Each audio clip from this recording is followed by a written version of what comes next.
Hello friends, வணக்கங்க. நான் ரதியா சமையலேருந்து சாந்தி பேசுகிறேன். எப்படி இருக்கீங்க? நல்லா இருக்கீங்களா? இன்றைக்கி நான் தாபா ஸ்டைலில் பன்னீர் மசாலா தான் செய்ய போகிறேன்.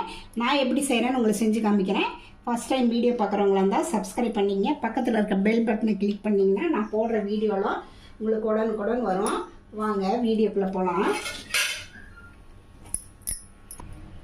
அதுக்கு ஒரு மசாலா ரெடி பண்ணிக்கலாங்க.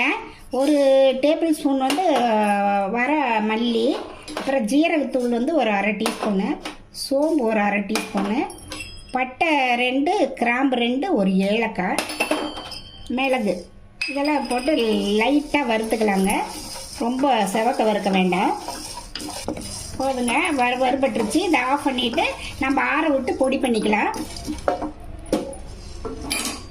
நான் 200 கிராம் பன்னீர் வாங்கியிருக்கேன். இதில் கொஞ்சம் மிளகாத்தூள், கொஞ்சம் மஞ்சத்தூள், கொஞ்சமாக பெப்பர், இதுக்கு அளவாக உப்பு போட்டு நம்ம நல்லா கலரி வச்சுக்கலாங்க. லைட் ஒரு ரொம்ப இது பண்ணால் அப்படியே பெசரி விட்டுக்கலாம். கொஞ்சம் நெய் விட்டுக்கலாங்க. பன்னீரை இதில் போட்டு ஃப்ரை பண்ணிக்கலாம். திருப்பி விடலாங்க.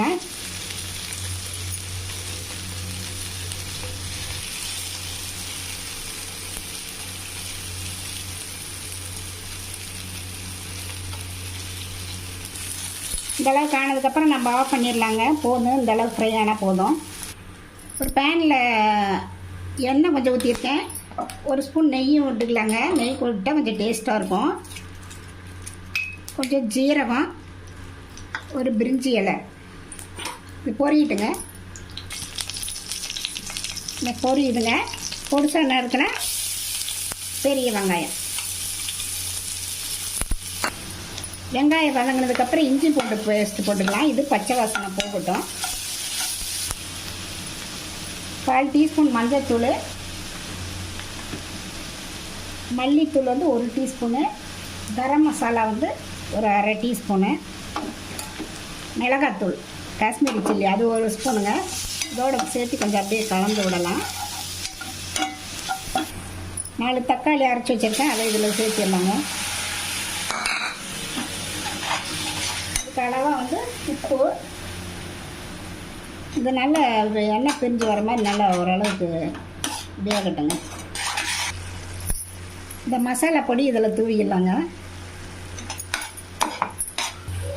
இதில் கொஞ்சம் தண்ணி ஆட் பண்ணிக்கலாங்க.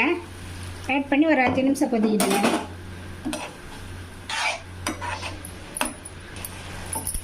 இதில் ஒரு ஸ்பூன் தயிர் சேர்த்திக்கலாம். இந்த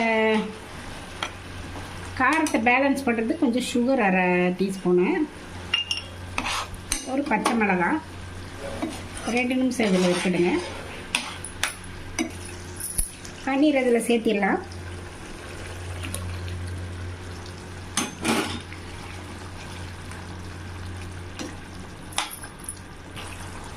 கஸ்தூரி மேத்தி கொஞ்சம் அப்படியே க்ரஷ் பண்ணி போடலாங்க.